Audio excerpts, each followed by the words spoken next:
Welcome to beginner friends. అందరికీ నమస్కారం. ఓం నమో భగవతే వాసుదేవాయ.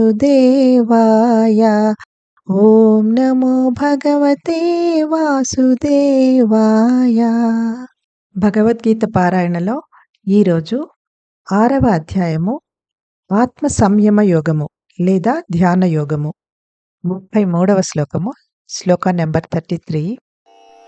అర్జున ఉవాచ యోయం యోగస్త్వయా ప్రోక్తః సామ్యేన మధుసూదన ఏతస్యాహం న పశ్యామి చంచలత్వాత్ స్థితిం స్థిరాం.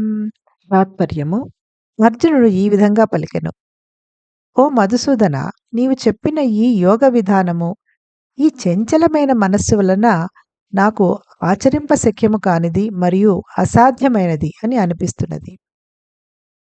అర్జునుడు ఈ శ్లోకాన్ని యోయం అంటే ఈ యోగ విధానము అంటే 6వ అధ్యాయం 10వ శ్లోకం నుండి చెప్పిన పద్ధతిని సూచిస్తూ మాట్లాడుతున్నాడు. యోగంలో పరిపూర్ణ సిద్ధి కొరకు మనం తప్పకుండా ఈ క్రిందివి ఖచ్చితంగా చేయాలని శ్రీకృష్ణుడు చెప్పి ఉన్నాడు.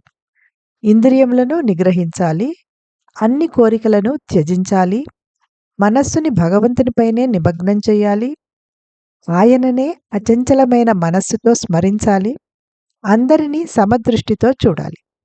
అర్జునుడు తాను విన్న దాని గురించి నిర్మోహమాటంగా అది ఆచరింపశక్యము కాదేమో అని తన సందేహాన్ని వ్యక్తం చేస్తున్నాడు.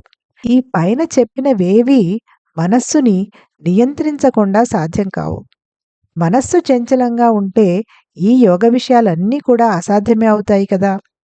Meaning of the Shloka is: Arjuna said, O Madhusudana, the system of yoga that you have described appears impractical and unattainable to me due to the restless mind.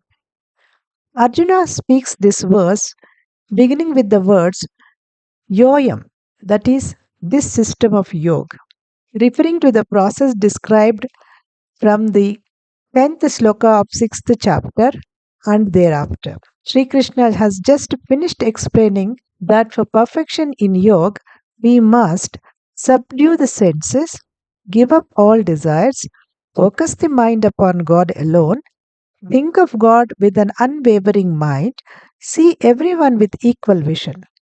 Arjuna frankly expresses his reservation about what he has heard by saying that this is impracticable. None of the above can be accomplished without controlling the mind. If the mind is restless, then all the aspects of yoga become unattainable as well. Om Namo Bhagavate Vasudevaya.